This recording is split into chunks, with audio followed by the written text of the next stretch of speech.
தமிழக கிளம்பும் வணக்கம்.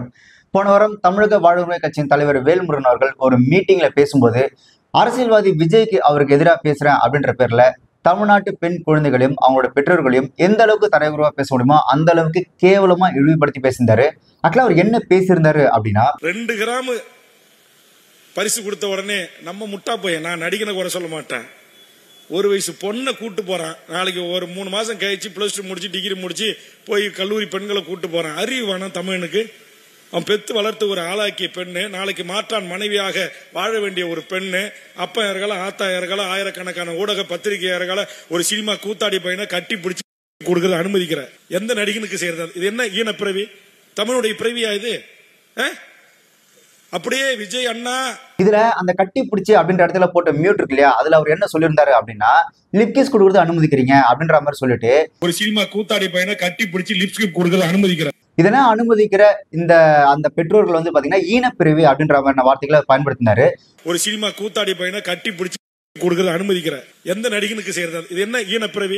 சோ இதனால பாத்தீங்கன்னா அந்த விஜய் அவரோட கட்சியை சார்ந்த நபர்களும் சரி, ஒரு சில பிற கட்சியை சார்ந்தவங்களும் சரி, இந்த வார்த்தைக்கு கடுமையான எதிர்ப்பு தெரிவிச்சாங்க, டிஎம்கேவை தவிர்த்து. ஏன்னா இந்த பெண்ணியம் சுதந்திரம் அப்படின்னு பாத்தீங்கன்னா டிஎம்கே தான் அதிகமா பேசும். ஆனா இவ்வளவு கேவலமா இந்த தமிழ்நாட்டு பெண்களையும் தமிழ்நாட்டு பெண் குழந்தைகளையும் பேசுனதுக்கு அப்புறம் கூட டிஎம்கேல இருந்து ஒருத்தரும் எதிர்ப்பு தெரிவிக்கல. முக்கியமா பொதுமக்களுக்கு மத்தியில பாத்தீங்கன்னா இதுக்கு ஒரு மிகப்பெரிய ஒரு எதிர்ப்பு கிளம்பிச்சு. எங்க தங்கச்சிங்க திரு விஜய் அவர்களுக்கு ஒரு தங்கச்சி இருந்தாங்க. அன்பார்ச்சுனேட்லி அந்த தங்கச்சி இறந்துட்டாங்க. அதனால அந்த பொண்ணு எந்த ஒரு பொண்ணை பார்த்தாலும் அந்த வயசுல நீங்க அப்படி பாக்கணும்னா நீ தான் கேட்டவன். நீங்க விஜயோட போயிட்டு திரு வேல்முருகன் அவர்களை வந்து நீங்க ஒப்புறதே தப்பு. இந்த வேல்முருகன் நாய்க்கு என்ன வந்துச்சு? அந்த வேல்முருகன் நாய்க்கு என்ன வந்துச்சு? அந்த நாய் கொடுத்ததா காசு? அந்த நாய் கொடுக்கல. கேவலமான கருத்தியல வன்மம் தான் இது. ஏன் இப்ப திடீர்னு விஜய் மேல வன்மத்தையும் ரொம்ப கேவலமான கருத்துக்கள் இல்லையா? என்னங்க ஒரு சகோதரன் தான் விஜய் அண்ணன் தானங்க சொல்லுது. வெளிப்பாடு. ஆமா, அதை போயிட்டு கொச்சைப்படுத்துறது இருக்குல்ல, ரொம்ப அசிங்கம். பட் வேல்முருகன் நாய எங்க அண்ணன் தளபதியை பத்தி பேசுறதுக்கு நீ யாரா? புறம்போக்கு நாதாரி. 3 வருஷமா எங்க உல்லாச பயணம் போயிட்டாரு வேல்முருகன். ஏன் அவர் மக்கள் இயக்கமா இருக்கும்போது ஆரம்பிக்கும் போது உங்களுக்கு இந்த ஆபாசம் தெரியலையா? மக்கள் போய் அன்னைக்கு கட்டி பிடிச்ச முட்டம் கொடுத்ததெல்லாம் உங்களுக்கு தெரியலையா? அடுத்த வருஷம் எலெக்ஷன் உங்க பேரத்தை அதிகப்படுத்துறதுக்கு நீங்க வந்து தாவேகாவை பயன்படுத்துறீங்க. அதற்கும் ஏதாவது அரசியல் ரீதியா நீங்க விமர்சனம் வச்சா பரவாயில்ல. இவ்வளவு கொச்சையான விமர்சனங்கள் சத்தியமா நான் எதிர்பார்க்கல வேல்முருகன். அவர் அரசியல்ல வளர்ந்து இல்லாத பொல்லாத்திய சொல்லி அவர் பேர் அசிங்கப்படுத்தியடா. கட்சியில உன கீழ்ச்சி எடுத்துருவாண்டா நாங்க. ஆனா பெண் குழந்தைகளின் உணர்வை புண்படுத்துவதும் அவர்களின் ஒழுக்கத்தை தவறாக சித்தரிப்பதும் வேல்முருகனால் நடத்தப்பட்டது என்பது கொஞ்சம் கூட நம்மால் ஒப்புக்கொள்ள முடியாத ஒன்று. இப்படி எதிர்ப்பு கிளம்பினதுக்கு அப்புறம் வேல்முருகன் அவர்கள் மறுபடியும் இன்னொரு பிரஸ் மீட் கொடுத்திருந்தாரு. அதுல அவர் என்ன சொல்லியிருந்தாரு அப்படின்னா, நான் கிட்டத்தட்ட ஒரு 1.25 மணி நேரம் நான் அந்த வீடியோல பேசியிருந்தேன். அதுல குறிப்பிட்ட ஒரு சில இடங்களை மட்டும் எடுத்து ஒட்டி வெட்டி உண்மைக்கு மாறான பதிவுகள் நீங்க போட்டுட்டு இருக்கிறீங்க அப்படின்னு சொல்லிட்டு, இந்த அரைகுறை வேக்காடுகள், இந்த மாதிரி எங்களுக்கு எதிர்ப்பு தெரிவிக்கிற அரைகுறை வேக்காடுகள் அவங்களாம் வந்துட்டு இதோட நீங்க நிறுத்திக்கணும், இதை நாங்க நாகரிகமா சொல்றோம் அப்படின்னு சொல்லியிருந்தாரு. ஆக்சுவலா ஒரு உண்மைக்கு மாறான செய்தியை திரித்து வெளியிட்டுக் கொண்டிருக்கிறார்கள். ஒரு மணி நேரம் 40 நிமிடம் என்னுடைய உரையை முழுவதுமா கேட்காத சில அரைகுறை வேக்காடுகள் எங்கள் தளபதியை பற்றி பேசிவிட்டாய், நீங்கள் உடனடியாக மன்னிப்பு கேட்க வேண்டும் என்று கூக்குரலிடுவது, அறிக்கையிடுவதெல்லாம் இங்கு வேண்டாம். ரொம்ப நாகரிகத்தோட சொல்றேன். ஆக்சுவலா அவர் சொல்லியிருந்தார் இல்லையா, நான் பேசின 1.25 மணி நேரத்துல வெட்டி ஒட்டி உண்மைக்கு மாறான விஷயங்களை இவங்க சொல்லி எனக்கு எதிராக அவதூறு பரப்புறாங்க அப்படின்னு சொல்லியிருந்தார் இல்லையா. உண்மையை சொல்லணும்னா இந்த நியூஸ் சேனல்ஸ் அவர் பேசின ஒரு சில வார்த்தைகளை வெட்டி அவரை காப்பாற்ற தான் ட்ரை பண்ணாங்க. ஆக்சுவலா இந்த நியூஸ் சேனல்ஸ்ல வெட்டின அந்த வார்த்தை எது அப்படின்னு பாத்தீங்கன்னா, ஒரு சினிமா கூத்தாடி பையனை கட்டி பிடிச்சி லிப்ஸ்டிக் கொடுக்கறது அனுமதிக்கிற இது கூட்டி கொடுக்குற தொழில் செய்யலாம்ல. 2 கிராம் தங்கத்துக்காக ஒரு கூத்தாடியை கட்டி பிடிச்சி லிப்கிஸ் கொடுக்கறதுக்கு அனுமதிக்கிறியே, இதுக்கு நீ கூட்டி கொடுக்குற தொழில் செய்யலாம் அப்படின்னு அந்த வார்த்தையை சொல்லியிருந்தாரு. ஆனா இந்த நியூஸ் சேனல்ஸ் அவரை காப்பாற்றணும் அப்படின்றதுக்காக அந்த ஒரு இடத்துல மட்டும் அழகா சூப்பரா கட் பண்ணி ஒரு ஜம்ப் ஒன்று கொடுத்திருப்பாங்க. அந்த ஜம்புக்கான காரணமே இதுதான். ஒரு சினிமா கூத்தாடி பையனை கட்டி பிடிச்சி கொடுக்கறது அனுமதிக்கிற எந்த நடிகனுக்கு செய்யறது? கட்டி பிடிச்சி கொடுக்கறது அனுமதிக்கிற இது தொழில் செய்யலாம்ல. அவர் சொன்னார் இல்லையா, நான் பேசின 1.25 மணி நேரத்துல வந்துட்டு அந்த ஒரு சில விஷயத்த மட்டும் நீங்க எடுத்து வச்சு பேசுறீங்க, இதுல நியாயமா அப்படின்ற மாதிரி அவர் பேசுறாரு. இப்போ நான் வேல்முருகன் அவரை பத்தி ஒரு வாழ்க்கை வரலாறு பேசும்போது நடுவுல ஒரு 30 செகண்டுக்கு மட்டும் கெட்ட வார்த்தையில இப்படி திட்டிட்டு, என்னென்ன உங்களை வந்து நான் 1 மணி நேரம் எவ்வளவு புகழ்ந்து பேசினேன், அதுல ஒரு 30 செகண்ட் தானே உங்களை பத்தி நான் இந்த மாதிரி தப்பா கெட்ட வார்த்தையில அசிங்கமா திட்டினேன், இதெல்லாம் ஒரு விஷயமா அப்படின்னு சொன்னா எவ்வளவு முட்டாள்தனமா இருக்குமோ அந்த அளவுக்கு முட்டாள்தனமா தான் அவர் இப்ப பேசியிருக்கிறாரு. அதை விட முக்கியமான ஒரு விஷயம் என்ன அப்படின்னு பாத்தீங்கன்னா, இவங்க இந்த வேல்முருகன் இந்த மாதிரி பேசினதுக்காக இந்த தமிழக வெற்றி கழகத்தை சேர்ந்தவங்க என்ன பண்ணாங்கன்னா அவருக்கு எதிராக அவர் மேல போக்சோ சட்டத்தின்படி நடவடிக்கை எடுக்கணும் அப்படின்னு தேசிய குழந்தைகள் உரிமைகள் பாதுகாப்பு ஆணையத்திடம் தமிழக வெற்றி கழகத்தின் சார்பா புகார் அளிக்கப்பட்டது. அவங்க வந்து அந்த புகாரை ஏத்துக்கவும் செஞ்சாங்க. நீங்க இந்த மாதிரி பண்றீங்களா, இப்ப எங்க கட்சி அந்த மாதிரி பண்ணுது பாருங்க அப்படின்னு தமிழக வாழ்வுரிமை கட்சியை சேர்ந்த வக்கீல் சிவமூர்த்தி அப்படின்றவர் அவர் ஒரு கம்ப்ளைண்ட் பதிவு பண்ணியிருக்கிறார் விஜய் மேல.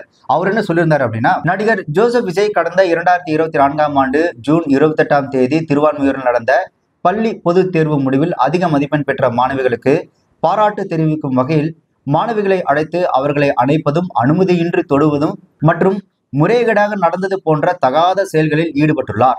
இதை பல கோடி மக்கள் பார்த்து பெண் குழந்தைகளை தொடுவது தவறில்லை என்று கருதி தொடக்கூடும். இதனால் சமுதாயத்தில் இளைஞர்களும் மற்றவர்களும் நடிகர் ஜோசப் விஜய் செய்கையை பார்த்து அதே போல் செய்ய முற்படுவார்கள்.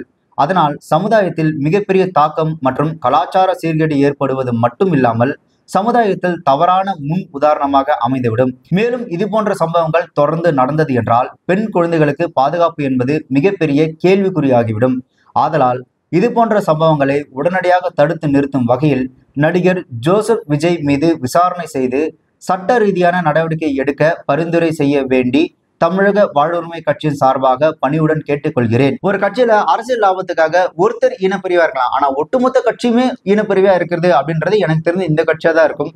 எவ்வளவு கேவலமா இந்த தமிழக பெண் குழந்தைகளும் தமிழக பெற்றோர்களையும் எவ்வளவு கேவலமா பேசணும் அந்த அளவுக்கு கேவலமா பேசிட்டு அதை அப்படியே திருச்சி விஜய்க்கு எதிராக ஒரு கம்ப்ளைண்ட் அப்படின்ற மாதிரி கொண்டு போறது இருக்குல்ல.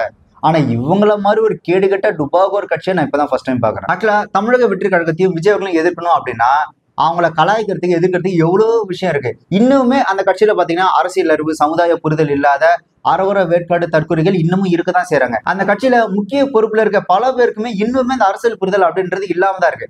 அதை பத்தி நீங்க எவ்வளவு பேசியிருந்திருக்கலாம். அவங்களுக்கு எதிராக பேசுறதுக்கு நிறைய கருத்துக்கள் இருந்தாலும் நீங்க இந்த ஒரு விஷயத்த கையில் எடுத்து, முக்கியமா அந்த கல்விக்கு செய்யக்கூடிய இந்த ஒரு விஷயத்த கையில் எடுத்து அந்த தமிழ்நாட்டு பெண் பிள்ளைகளும் அவங்க பெற்றோர்களும் இவ்வளவு தரக்குறைவா பேசுறீங்களே, நாளைக்கு இந்த ஓட்டு கேட்டு போகும்போது எந்த மூஞ்சி வச்சுட்டு போவீங்க? ஏன்டா என் வீட்டு பிள்ளைங்களே அசிங்கமா பேசிட்டு எங்களையே கூட்டி கொடுக்கணும் அப்படின்ற மாதிரியான வார்த்தைகள்லாம் விட்டுட்டு இப்ப என்கிட்டே ஓட்டு கேட்டு வரியா, உனக்குலாம் வெக்கமாவே இல்லையா அப்படின்னு உங்களையும் உங்க கட்சியை சார்ந்தலையும் மூஞ்சிலே துப்புனா நீங்க என்ன பண்ணுவீங்க? அதுல வேற அவர் சொல்லும்போது காலேஜ் முடிச்சுட்டு ஒரு 3-4 மாசத்துல மாற்றான் மனைவியாக போற ஒரு பெண்ணை அப்படின்னு சொல்றாரு. ஏன் காலேஜ் முடிச்சுட்டு அடுத்து ஒன்று பொண்டாட்டியா தான் போடுமா? ஒரு டாக்டரோ வக்கீலோ சயின்டிஸ்டோ இல்லை ஒரு கலெக்டரோ அந்த மாதிரிலாம் ஆகவே கூடாதா? இவர் அதாவது என்ன சொல்றது, காலேஜ் முடிச்சோன்னா அடுத்த முன்னாடி ஆக போற எப்படி தொடரலாம்? ஏன்னா காலேஜ் முடிச்சா அவங்க அப்படிதான் இருக்கணும்னு முதல்ல நீங்க யார டிசைட் பண்றதுக்கு? அதுலயும் ஒரு வயசு பண்ண கூட்டு போற ஒரு வயசு பண்ண கூட்டு போறன்ற வார்த்தையை அழுத்தி சொல்லும்போது அதுவே ஒரு மாதிரி கேவலமா தான் இருக்கு. ஏன்னா அவன் பரிசு வாங்க தானே கூட்டு போறான். தான் பிள்ளை ஒரு நல்ல மார்க் எடுத்து ஒரு ஆக்சுவலா விஜய் அப்படின்ற பார்த்தீங்கன்னா ஒரு மிகப்பெரிய ஒரு ஸ்டார். ஸோ அந்த ஸ்டார் கூட நின்று ஒரு போட்டோ எடுக்கும்போது அவன் கையில பரிசு வாங்கும்போது தான் பிள்ளை நல்ல மார்க் எடுத்துருச்சு, அதை வந்து இந்த மாதிரி ஒட்டுமொத்த தமிழ்நாட்டு மக்களும் பார்க்க போறாங்க அப்படின்ற ஒரு சந்தோஷத்துல தன்னோட பிள்ளைகளை கூட்டு போறாங்க. நல்லா யோசிச்சு பாருங்க, நம்ம பிள்ளை நல்ல மார்க் எடுத்தும் இந்த சோசியல் மீடியாலையும் சரி இந்த ஊடகத்திலும் சரி பெருசா கண்டுக்கலையே அப்படின்ற ஒரு ஆதங்கம் இருக்கும்போது ஒரு விஜய் அப்படின்ற ஒரு நபர் ஒரு மிகப்பெரிய ஸ்டார் கையில ஒரு விருது வாங்கும்போது அது ஒட்டுமொத்த தமிழ்நாட்டுக்கும் சென்றடையும். அதாவது நம்மளோட பிள்ளை நல்ல மார்க் எடுத்து நமக்கு பெருமை சேர்த்திருக்கு, இவர் என் பிள்ளை நல்ல மார்க் எடுத்து இன்னைக்கு வந்து பரிசு வாங்குற அளவுக்கு ஒட்டுமொத்த தமிழ்நாட்டும் பாக்குது அப்படின்ற ஒரு மிகப்பெரிய ஒரு சந்தோஷம் அந்த பெற்றோருக்கும் இருக்கும். இப்படி ஒரு சந்தோஷத்தை பெற்றோருக்கு ஏற்படுத்தி கொடுத்தோன்ற இன்னொரு சந்தோஷம் அந்த பிள்ளைங்களுக்கும் இருக்கும். இந்த விஜய் கையில விருது வாங்குறது அப்படின்றதுல ஒரு பெரிய விஷயமா அப்படின்னு யோசிச்சோன்னா அவங்களுக்கு அது பெரிய விஷயம். இங்க எல்லா விஷயத்தையும் ரொம்பவே அதிமதத்தனமெல்லாம் யோசிக்கவே கூடாது. அவங்களோட இடத்துல இருந்து அவங்களோட சந்தோஷம் என்ன அப்படின்றத நம்ம அந்த இடத்துல இருந்து அவங்களோட இடத்துல தான் நம்ம சிந்திச்சு பார்க்கணும். சின்ன சின்ன சந்தோஷங்கள் இருந்தா வாழ்க்கை. அந்த ஏஜ் பசங்களுக்கு அவங்களுக்கு விஜய் பார்க்கணும் அப்படின்றது ஒரு ஆசை. ஸோ அதுக்காக ஒரு எஃபோர்ட் போட்டாங்க, அந்த எஃபோர்ட்டுக்கு ஒரு ரிசல்ட் கிடைச்சது, அந்த ரிசல்ட்டை நினைச்சு அவங்க சந்தோஷப்படுறாங்க, அவ்வளவுதான். இது வந்து ரொம்ப அதிமேதாத்தனமா இதெல்லாம் ஒரு பெரிய விஷயமா அப்படின்னா அவங்க இடத்துல இருந்து யோசிச்சா அது கண்டிப்பா பெரிய விஷயம். இன்னொன்னு, அந்த மேடையானது அந்த பசங்களுக்கு அந்த மார்க் எடுத்த பசங்களுக்கு பரிசு கொடுக்கறது மட்டும் இல்லை, அந்த பசங்களை ஊக்குவிச்சு அந்த பெற்றோர்களுக்கு கௌரவப்படுத்தும் விதமா சால்வானிச்சு கௌரவப்படுத்துற விஷயம் சேர்த்துதான் நடக்குது. ஸோ அப்போ அந்த மேடையில ஒரு நல்ல மார்க் எடுத்து அந்த மேடையில ஏறி தன்னோட பெற்றோர்களுக்கு அந்த ஒரு கௌரவத்தை ஏற்படுத்தி கொடுக்கும்போது அது அந்த பசங்களுக்கு ஒரு கெத்தா இருக்கும்ல. பாத்தியா நான் எங்க பெற்றோருக்கு வந்துட்டு இந்த மாதிரி ஒரு கௌரவத்தை ஏற்படுத்தி கொடுத்துருக்கேன் அப்படின்னு. ஸோ அது அவங்களுக்கு ஒரு கெத்தா இருக்கும், அவ்வளவுதான். இது எப்படின்னா, இவர் நீ நல்லா படிச்சு நல்லா மார்க் எடுத்த அப்படின்னா உனக்கு நான் சைக்கிள் வாங்கி தருவேன், நீ நல்லா படிச்சுன்னா நான் உன்னை இந்த படத்தை கூட்டு போவேன், நீ நல்லா படிச்சுன்னா உனக்கான அதை நான் செய்வேன் அப்படின்னு அவங்களோட படிக்கிற ஆர்வத்தை தூண்டுறதுக்காக நாம அவங்களுக்கு ஒரு சில ஃபேவர் பண்ணோம்ல, கிட்டத்தட்ட அந்த மாதிரி தான். இவ்வளோ ஏன் நாம சின்ன வயசா இருக்கும்போது இந்த கேள்விக்கு யார் சரியான பதில் சொல்றீங்களோ உங்களுக்கு ஒரு ஆசை சாக்லேட் அப்படின்னு சொல்லி நம்மள ஆசை காமிச்சுதானே படிக்க வச்சாங்க. அந்த கேட்டகரியில் வந்தால் தான் நாமளும். ஸோ அதே மாதிரி தானே இந்த பிள்ளைங்களும் இருப்பாங்க. ஸோ இந்த பிள்ளைகளோட அந்த படிப்பை ஊக்குவிக்கிறதுக்கான ஒரு சின்ன விஷயம் தான் இது. நான் ஏற்கனவே சொன்ன மாதிரி தான் எல்லா விஷயத்தையும் அதிமேதாவித்தனமா அந்த அரசியல் சிந்தனையோட எல்லாம் பார்க்க கூடாது. இது வந்து குழந்தைங்களோட மனநிலை தான் பார்க்கணும். இப்போ ஒரு 5 வயசு குழந்தைகிட்ட போயிட்டு 5 ரூபா சாக்லேட்டும் 5 கோடி ரூபா பணமும் கொடுத்தீங்கன்னா அந்த குழந்தை அந்த 5 ரூபா சாக்லேட் தான் எடுக்கும். அதுக்கு வந்து 5 கோடி ரூபா வேல்யூ எல்லாம் தெரியாது. அந்த 5 கோடி ரூபா வச்சு லட்சக்கணக்கில் சாக்லேட் வாங்கலான்ற ஒரு எண்ணமும் அந்த குழந்தைக்கு இருக்காது. அதுக்கு அந்த குழந்தையோட மனநிலைக்கு என்ன தேவையோ அதுதான். அதுக்கு வந்து அந்த 5 ரூபா சாக்லேட் போதும். 5 கோடி ரூபா பணம் அப்படின்றது தேவையே கிடையாது. அதே மாதிரி தான் நம்ம ஸ்கிரீன்ல பார்த்து ரசிச்ச ஒரு ஹீரோ கையால நம்ம ஒரு விருது வாங்குறோம் அப்படின்றதுக்காக ஒரு எஃபோர்ட் போட்டு நல்ல மார்க் எடுத்து அந்த ஹீரோவை பார்க்கும்போது அவங்க வந்து ஒரு எக்ஸைட்மெண்ட் ஆகிறது அப்படின்றது ஒரு சகஜமான ஒரு விஷயம் தான். உங்களுக்கு இன்னும் உதாரணத்துக்கு சொல்லணும் அப்படின்னா ஒரு ஃபேமிலி ஃபங்க்ஷன்ல ரொம்ப நாள் கழிச்சு நமக்கு ரொம்ப பிடிச்ச ஒரு சொந்தக்காரரோ இல்லை ஒரு நண்பர் யாரோ ஒருத்தர் வரும்போது அவங்க மேல நம்ம வந்துட்டு நம்மளையே மீறி ஒரு அன்பு செலுத்துவோம்ல, ஒரு எக்ஸைட்மெண்ட் ஆகி. கிட்டத்தட்ட அந்த மாதிரி தான் அங்க நடந்தது. கிட்டத்தட்ட ஒரு ஃபேமிலி ஃபங்க்ஷன் மாதிரி தான். அந்த ஃபேமிலி ஃபங்க்ஷன்ல நமக்கு பிடிச்ச ஒரு பர்சனை பார்க்கும்போது அவங்க எக்ஸைட்மெண்ட் ஆகி கையை பிடிக்கிறது, கட்டி பிடிக்கிறது அப்படின்ற மாதிரி ஒரு அன்பை பரிமாறுறாங்க. அந்த கட்சியில இருக்கணுங்க ஊர்ல உலகத்துல இந்த ஒரு ஊர்ல இருந்து வந்த அண்ணன், இந்த வெளிநாட்டுல இருந்து வந்த ஒரு அண்ணன், ஒரு பக்கத்து வீட்டு ஒரு சித்தப்பா பையன், பெரியப்பா பையன், இல்ல ஒரு சித்தப்பா யாரோ ஒருத்தர் வந்தாங்கன்னா அந்த வீட்டு குழந்தைகள் பாத்தீங்கன்னா ஓடி போய் எப்படி இருக்கீங்க அப்படின்னு சொல்லி ஒரு அன்பா கட்டி பிடிச்சி கையை பிடிச்சிக்கிட்டு நீங்க வந்து எத்தனை வருஷம் ஆகுதா அப்படின்னு சொல்லி ஒரு எக்ஸைட்மெண்ட் ஆகுற அந்த மாதிரியான காட்சிகள்லாம் இவங்கெல்லாம் பார்த்ததே கிடையாதுன்னு நினைக்கிறேன். இந்த சித்தப்பா பையன், பெரியப்பா பையன், என் ஃப்ரெண்டோட அண்ணன் எனக்கும் அண்ணா மாதிரி தான் அப்படின்ற மாதிரி எத்தனையோ குடும்பங்கள் இன்னமும் அந்த அன்பை செலுத்திட்டு தான் இருக்கிறாங்க. ஏன் எத்தனையோ பெற்றோர்கள் பார்த்தீங்கன்னா என் பிள்ளையோட ஃப்ரெண்ட்ஸுங்க எனக்கும் பிள்ளைங்க தான் அப்படின்ற அந்த அன்பை செலுத்திட்டு தான் இருக்கிறாங்க. இவனுங்க வந்துட்டு எனக்கு தெரியல இவங்களோட மூளையில என்னதான் இருக்கு. ஆக்சுவலா இவனுக்கு மண்டையில மூளைக்கு பதிலாக சாணியை தான் இருக்கா அப்படின்னு தெரியல. ஏன்னா மூளைக்கு பதிலாக சாணி இருந்தா தான் இந்த மாதிரிலாம் ஒரு குரூரமான ஒரு எண்ணத்தோட பார்க்க முடியும். நான் என்ன யோசிக்கிறேன்னா இவனுங்க இதையே இப்படி பாக்குறானுங்களே, அப்ப இவனுங்க இந்த பக்கத்து வீட்டு குழந்தை, எழுத்து வீட்டு குழந்தை, அவங்களோட சொந்தக்கார குழந்தைங்களை எவ்வளவு கேவலமா பார்ப்பானுங்க அப்படின்றத நான் யோசிச்சு பாக்குறேன். இவனுக்கு இன்னும் ஒரு படி மேல போய் என்னெல்லாம் பேசுறானுங்க அப்படின்னா பிள்ளைங்களை விட்டுருங்க, அந்த பெற்றோர்களே பாருங்க விஜய் வந்து இந்த கையை பிடிக்கிறது, முத்தம் கொடுக்கறது அப்படின்றதெல்லாம் இதெல்லாம் இவ்வளவு கேவலமா எடுத்து பேசிட்டு இருக்காங்க. ஆக்சுவலா நீங்க அந்த வீடியோல நிறைய வீடியோல பாத்தீங்கன்னா விஜய் அவர்களுக்கு ஒரு வயசான பாட்டி விஜய் அவர்களுக்கு தலையில முத்தம் கொடுத்திருப்பாங்க. ஒரு பாட்டி வந்து கண்ணத்தை கிள்ளி முத்தம் கொடுத்திருப்பாங்க. ஸோ இந்த பெற்றோர்கள் வந்து பாத்தீங்கன்னா என் மேல ஒரு கையை போட்டு நில்லுங்க அப்படின்னு சொல்லி ஒரு எப்படி சொல்றது தனக்கு கூட பிறந்த ஒரு அண்ணனாவோ தம்பியாவோ தான் விஜய் அவர்களை பார்த்துருங்களே தவிர யாருமே அங்க வந்துட்டு ஒரு தப்பான ஒரு எண்ணத்துல அவ்வளவு பெரிய ஸ்டேஜ்ல யாரும் தப்பான எண்ணத்தோட விஜய் தொட போறதும் கிடையாது, விஜயும் தொட போறதும் கிடையாது. இதையே இவனுங்க எவ்வளவு கேவலமா பாக்குறாங்க அப்படின்னும் போதுதான் இதெல்லாம் ஒரு கட்சியான்னு தோணும். ஒரு அம்மா ஸ்தானத்துல இருக்கிறவங்க ஒரு தங்கச்சி ஸ்தானத்துல இருக்கிறவங்களே விஜயை கட்டி பிடிக்கிறதே இவங்க இவ்வளவு கேவலமா தப்பா பேசுறானுங்க. அதையும் தப்பா பேசுறானுங்க. ஒரு பொண்ணு ஸ்தானத்துல ஒரு தங்கச்சி ஸ்தானத்துல இருக்கிறவங்க கிட்ட விஜய் அவர்கள் தோல் மேல கை போட்டு போட்டோ எடுக்கிறதையும் இவங்க தப்பா பேசுறாங்க அப்படின்னும் போது இப்போ இவங்க வீட்டுல அம்மா இருப்பாங்க. இப்போ இவங்க வீட்டுல இருக்கக்கூடிய அம்மாக்கள் என்ன சொல்லுவாங்க, எப்பா என் பிள்ளை கூட இருக்கிற நீங்களாம் என் பிள்ளைங்களோட ஃப்ரெண்ட்ஸ் தானப்பா, நீங்களே எனக்கு பிள்ளைங்க தானப்பா அப்படின்னு அவங்க அன்பா 2 வார்த்தை பேசினா கூட தான் அம்மாவே இவங்களாம் தெரிஞ்சு தப்பா பேசணும்னு நினைக்கிறேன். அங்க வந்த பிள்ளைகளும் சரி பெற்றோர்களும் சரி அவ்வளவு சந்தோஷமா இருக்கிறாங்க. ஆக்சுவலா பாத்தீங்கன்னா 2023 10th ஹையஸ்ட் மார்க் எடுத்த ஒரு பொண்ணு 2025 +2 ஹையஸ்ட் மார்க் எடுத்து விஜய்ல பார்க்க வந்துச்சு. அங்க வந்து ஒரு பெற்றோர் சொல்றாங்க என் பையன் இப்ப வந்து 8th படிக்கிறான், அவன் சொல்றான் நான் 10th நல்ல மார்க் எடுத்து விஜய் பார்க்க வருவேன் அப்படின்னு சொல்றான்னு ஒரு பையனோட பெத்தவங்க சொல்றாங்க. ஏன் இன்னொருத்தர் என் பொண்ணு நல்ல மார்க் எடுத்து இந்த மீடியால யாரும் பெருசா கண்டுக்கல அப்படின்ற ஒரு ஏக்கம் எனக்குள்ள இருந்தது. அது இப்போ விஜய் அவர்கள் என்னோட ஏக்கத்தை பூர்த்தி செஞ்சுட்டாரு, எனக்கு ரொம்ப சந்தோஷமா இருக்கு அப்படின்னு ஒரு அப்பா சொல்றாரு. அதே மாதிரி இன்னொரு பையன் நான் விஜயை பார்க்கணும் அப்படின்றதுக்காகவே கஷ்டப்பட்டு படிச்சு 495 மார்க் எடுத்து நான் விஜயை பார்க்கணுன்றதுக்காக வந்தேன் அப்படின்னு ஒரு பையன் சொல்றான். இதெல்லாம் விட ஒரு குட்டி பாப்பா சொல்லுது நான் 10th நல்ல மார்க் எடுத்து நான் உங்களை பார்க்க வரேன் அப்படின்னு சொல்லிட்டு போகுது. இதுக்கு மேல என்ன வேணும்? நானும் வர 10th அப்ப எந்த மீடியாவிலையும் வந்து என்னுடைய பொண்ணோட பேட்டியோ யாருமே வந்து அப்ரோச் பண்ணலங்கிறத என் பொண்ணுக்கும் எனக்கு ரொம்ப வருத்தமாக இருந்தது. என் பொண்ணை விட குறைவான மதிப்பெண்கள் எடுத்த மாணவர்கள் எல்லாம் பேட்டி கொடுக்கும் பொழுது ஸ்டேட் ஃபர்ஸ்ட் எடுத்த என்னுடைய பொண்ணு பேட்டி கொடுக்க முடியலையே, யாரும் வந்து அப்ரோச் பண்ணலையேங்கிற வருத்தம் இருந்தது. இன்னைக்கு அந்த வருத்தத்தை வந்து தளபதி அவர்கள் தீர்த்து வச்சாரு. ரொம்ப மகிழ்ச்சியா இருக்குது எங்களுக்கு. இவங்க பேரு மனு வர்ஷா, பவானியிலிருந்து 500க்கு 498 எடுத்திருக்கிறாங்க. ஒரு சின்ன அவங்க வருத்தப்பட்டாங்க, அவங்க இதை யாருமே அனௌன்ஸ் பண்ணலன்னு வருத்தப்பட்டாங்க. அதனாலதான் என் வாயிலிருந்து சொல்லணும்னு ஆசைப்பட்டேன். ஃப்ரெண்ட்ஸ், இவங்க பேரு மனு வர்ஷா, பவானியிலிருந்து 500க்கு 498 எடுத்திருக்கிறாங்க. ஒரு சின்ன அவங்க வருத்தப்பட்டாங்க, அவங்க இதை யாருமே அனௌன்ஸ் பண்ணலன்னு வருத்தப்பட்டாங்க.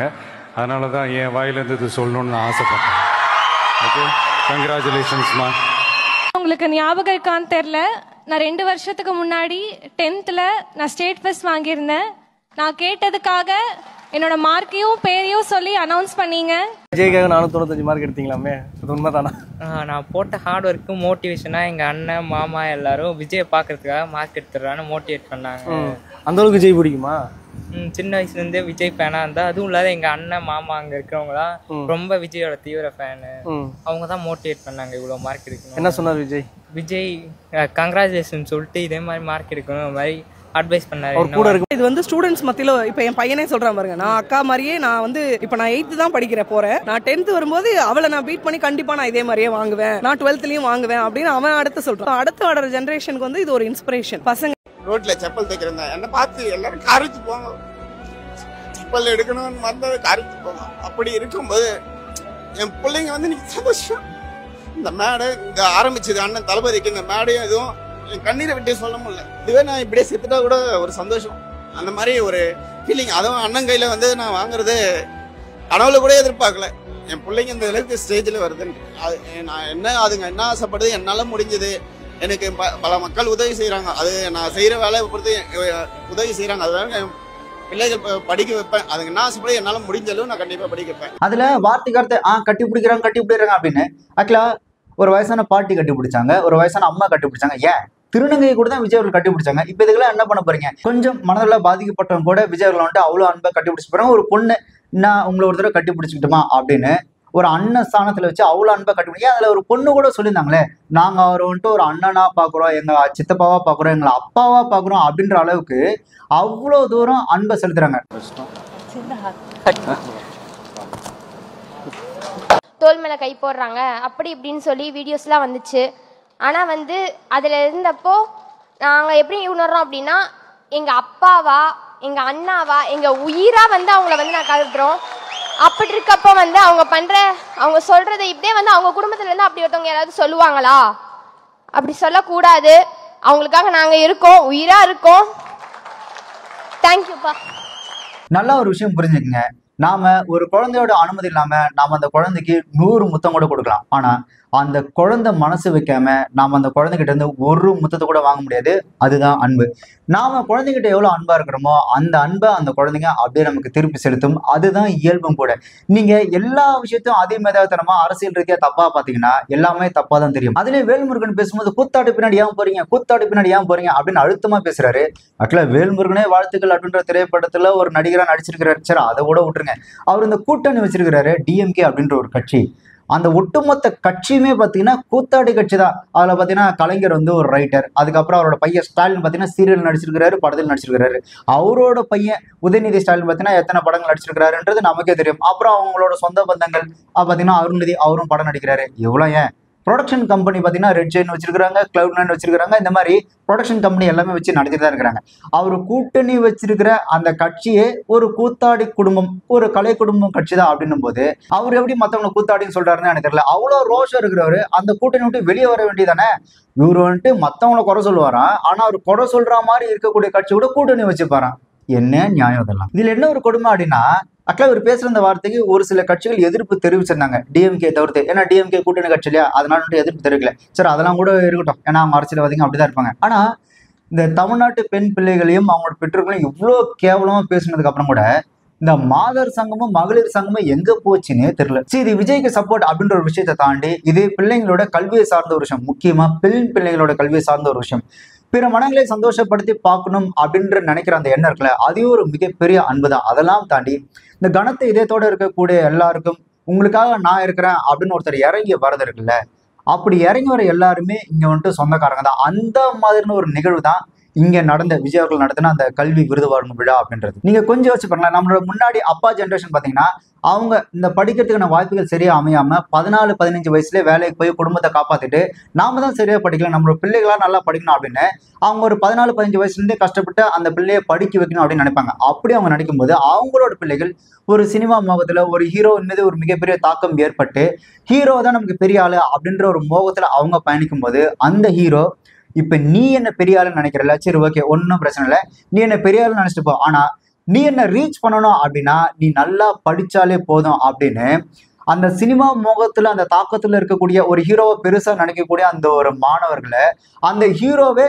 நீ படிச்சனா இன்னும் ஈஸியா ரீச் பண்ணிடலாம் அப்படின்னு அந்த ஸ்டூடெண்ட்ஸை அந்த எஜுகேஷனுக்கு டைவெர்ட் பண்ணி விடும்போது அதுவே இந்த சமுதாயத்தில் ஒரு நல்ல மாற்றம் தான் அப்படின்னு நினைக்கிறேன். இவனோட இது இல்லாம ஹார்ட் ஒர்க் இல்லாம எங்களுக்கும் இந்த வாய்ப்பு கிடைச்சிருக்காது, லைஃப்லயே கிடைச்சிருக்குமாங்கிறது சந்தேகம் தான். ஏன்னா என் பொண்ணு கொரோனா பேட்ச் 10th, அவ மார்க்கே என்னன்னு தெரியாது. அதனால இவன் தான் ஃபர்ஸ்ட் பப்ளிக் எக்ஸாம் எழுதி எனக்கு 10th மார்க்ல விஜய் சாரை பார்க்க வச்சதுக்கு என் பையன் தான். என்னோட கனவும் அவனோட கனவும் இன்னைக்கு ரொம்ப நிறைவேறிடுச்சு. ரொம்ப சந்தோஷமா இருக்கும், என் ஃபேமிலியே ஹாப்பியா இருக்கும்.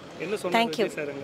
உங்களை பார்க்கறதுக்கு தான் ஹார்ட் ஒர்க் பண்ணா, மித்தபடி அவனுக்கு வேற எந்த எய்மே கிடையாது. எங்க ரிலேட்டிவ்ஸ் எல்லாமே கேட்டாங்க, என்னடா விஜய் சாரை பாத்துருவியா? நாங்க பாத்துருவேன்னு ஒரு தன்னம்பிக்கையோட சொன்னா அது இன்னைக்கு நிறைவேறிடுச்சு. ஒரு பெரிய ஹீரோவே தன்னை பெருசா நினைக்கக்கூடிய அந்த ரசிகர்களுக்கு, அந்த மாணவர்களுக்கு, நீ என்னதானே பெருசா நினைக்கிற, என்ன நீ ரீச் பண்ண நினைக்கல அப்படின்னு என்ன ரீச் பண்ண நினைச்ச அப்படின்னா நீ படிச்சாலே போதும். நீ மட்டும் இல்ல, உன் குடும்பமும் என்ன சேர்ந்து ரீச் பண்ணலாம். உன் குடும்பத்துக்கு நான் பெருமை சேர்க்கிற வகையில நான் உங்களை மேடை ஏற்றி நான் உங்களுக்கு அழகு பார்ப்பேன் அப்படின்னு ஒரு ஹீரோவே சொல்லும்போது அப்ப அதுக்கான ஒரு எஃபர்ட், ஓகே நம்ம நல்லா படிச்சோம் அப்படின்னா அந்த ஹீரோவை நம்ம ஈஸியா ரீச் பண்ணலாம் அப்படின்றதுக்காக அந்த மாணவர்கள் அந்த ஹீரோவை பார்க்கணுன்றதுக்காக ஒரு எஃபோர்ட் போடுவாங்க. அதனால ஒரு நல்ல ரிசல்ட் கிடைக்கும். இதனால எஜுகேஷன் லெவல் அப்படின்றது கண்டிப்பா growth ஆகும். இன்னொன்னு இவங்க அடிக்கடி சொல்றது, நம்ம கலாச்சாரம் என்ன வருது, நம்ம கலாச்சாரம் கெட்டுப்படுதா அப்படின்னு. ஆக்சுவலா நல்லா புரிஞ்சுக்குங்க, நம்ம இந்த மதத்தை காப்பாற்றணும், இந்த கலாச்சாரத்தை காப்பாற்றணும் எவெல்லாம் சொல்றோனோ அவங்க கிட்ட கொஞ்சம் உஷாரா இருக்கிறது ரொம்ப ரொம்ப நல்லது. அடுத்து இந்த கலாச்சாரம் அப்படின்ற ஒரு விஷயத்தை கொண்டு வந்து வெறும் பொம்பளைங்கிட்டே திணிக்கிறது இருக்குல்ல, அதை விட கேவலம் ஒரு வெண்ணுமே கிடையாது. இவனுங்க இந்த ஒயின் ஷாப்ல குடிச்சிட்டு துணி ஆகுறது கூட தெரியாம அந்த ரோட்ல படுத்து உருவானுங்க, அப்பெல்லாம் அவனுக்கு கலாச்சாரம் கெட்டு போவாது.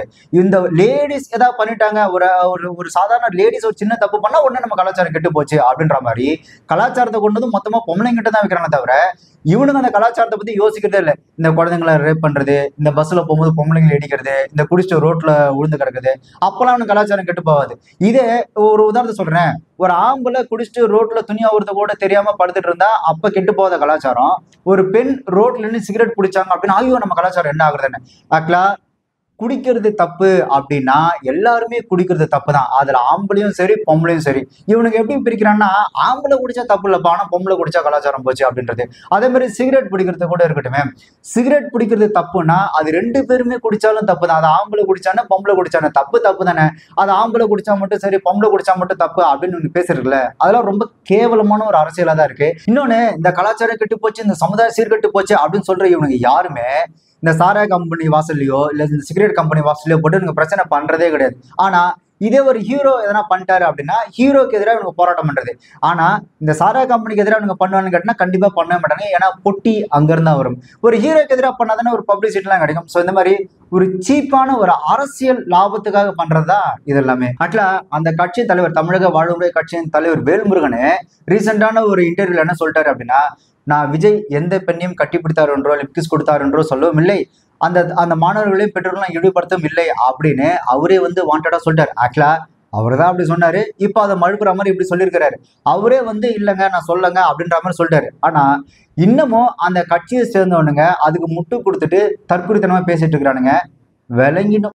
சேலத்தில் நடந்த பொதுக்கூட்டத்தில் நடிகர் விஜய் எந்த பெண்ணையும் கட்டிப்பிடித்தார் என்று சொல்லவில்லை, அவர் எந்த பெண்ணோடும் அந்த மேடையில் லிப்ஸ்க்கு முத்தம் கொடுத்தார் என்று சொல்லவில்லை, அங்கு வந்த பெற்றோர்களை நான் கொச்சப்படுத்தவில்லை, அங்கு வந்த மாணவிகளை நான் கொச்சப்படுத்தவில்லை. ஆனா அவனுங்க பேசின இந்த அருவருக்கத்தக்க கேவலமான பேச்சுக்கு இப்ப கடைசியா நடந்த அந்த பரிசளிப்பு விழாவில் பாத்தீங்கன்னா பிள்ளைகளும் சரி பெற்றோர்களும் சரி அவங்களுக்கு செருப்ப சாணில முக்கி அடிச்ச மாதிரியான ஒரு சில பதில்களை கொடுக்கதான் செஞ்சாங்க.